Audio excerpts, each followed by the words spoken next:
This is CBS Eye on the World. I'm John Batchelor with Professor Joseph Ellis, whose new book is The Cause, The American Revolution and Its Discontents. Emphasis on the discontents, because everyone involved in the rebellion, so-called by the London side, the cause by the American side, has other opinions than what's happening in front of them. Washington's opinion is that this is a collective endeavor that needs discipline and a Congress that supports it. Congress has other ideas when it meets, and chiefly not to fund the army, but to count on the militia, what the professor calls the myth of the militia. It is now Valley Forge, a place I'm very familiar with, having been a Boy Scout on Valley Forge many times. I recommend everyone to visit to imagine how cold it was 77, 78. Professor, I come to Valley Forge freshly because now I see that Congress did not share Washington's opinion. The British have camped at Philadelphia, don't bother to attack Washington. Washington's soldiers, what's left of the Continental Army, are without food, without blankets, without hope at all.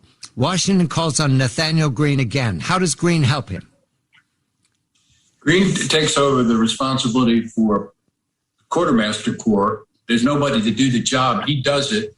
And he manages to send foraging patrols out further, eventually to provide enough food. This comes by the time, not until April.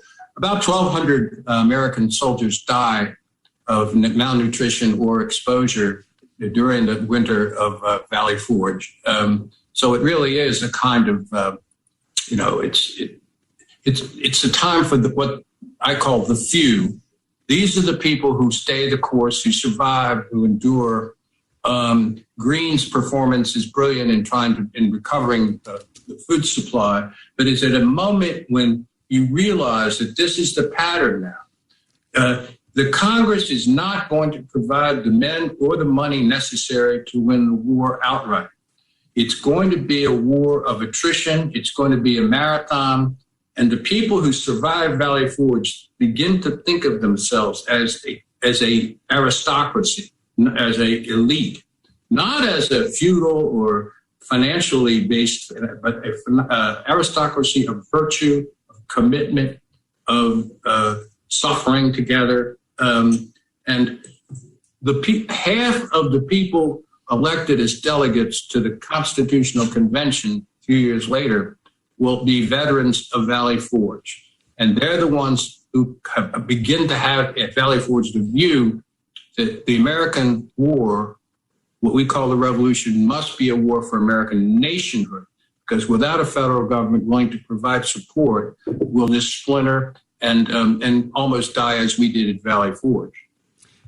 There are simultaneously what's going on here is that Benjamin Franklin is seeking the French to come in and help the Americans against the British, against the United Kingdom. Howe is punished for not having won the battle on Long Island and crushed Washington and withdrawn. A man named Clinton takes control in Philadelphia. At the same time, there's dissent at Valley Forge, and we need to make note of that. But first, the younger men, John Laurens and Alexander Hamilton. We know Hamilton very well. Who is Laurens? John Laurens is a South Carolinian. He's very young. He's only 20 years old. He's the son of the president of Congress, another Laurens, and he's well educated, and he is the most fearless cavalry leader in the army, so fearless as no people want to serve under him, fear they're all going to get killed. And he is also, and this is really special, he believes that the American Revolution is and must become a war to end slavery. And this is a man from South Carolina who believes this. And so he is the purist now. He is the purist of the few. He gets wounded 5 times during the course of the war and eventually gets killed in a meaningless skirmish after the war is almost over. If Laurens had lived, he would be the same stature, I think, as Hamilton, who happens to have been his best friend, too. Benjamin Franklin is seeking the French. Is there an effort by the British to make peace? Once they withdraw, how? Do they then decide to fight to the end? Is Germain's anger dominating, or are there conversations? There are conversations. They send something called the Carlisle Commission over to negotiate because although Germain and George III are still committed to winning the war, they're under political pressure from the anti-war movement in London and in the House of Commons, and they are willing to make an effort at diplomacy.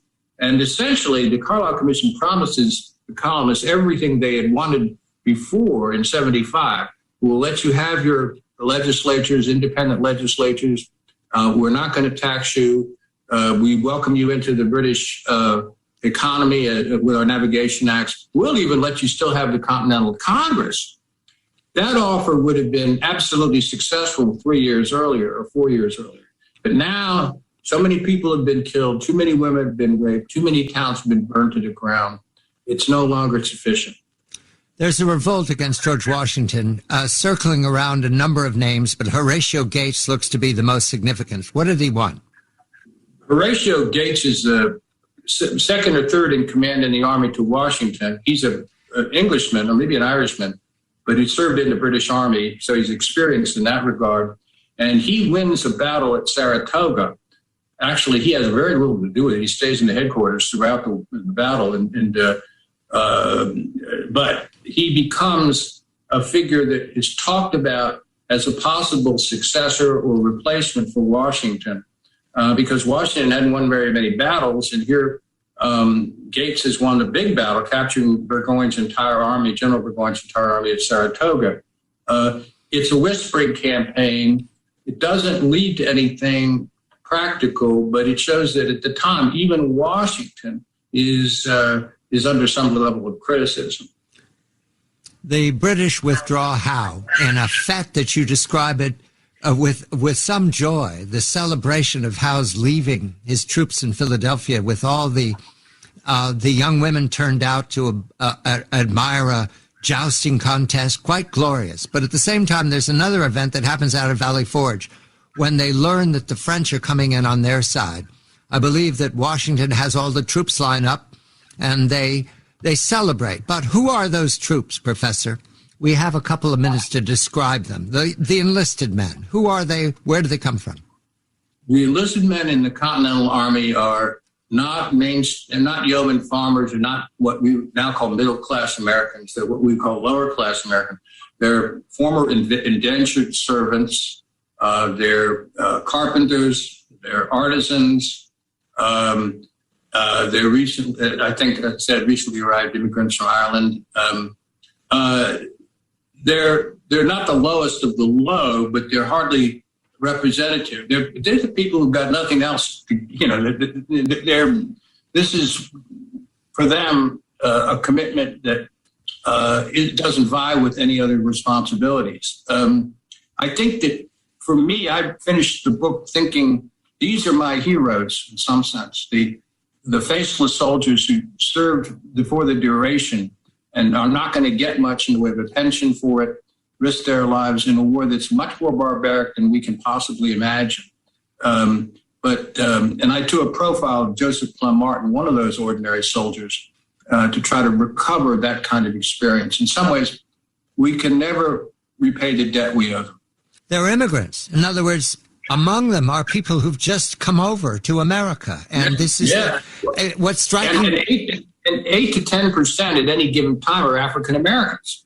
It's the last time until the Korean War that the American Army is a genuinely integrated unit, because they're not in separate units, although the Rhode Island regiment later is pretty much all black, and it becomes the most elite combat unit in the Continental Army. But it's an integrated force.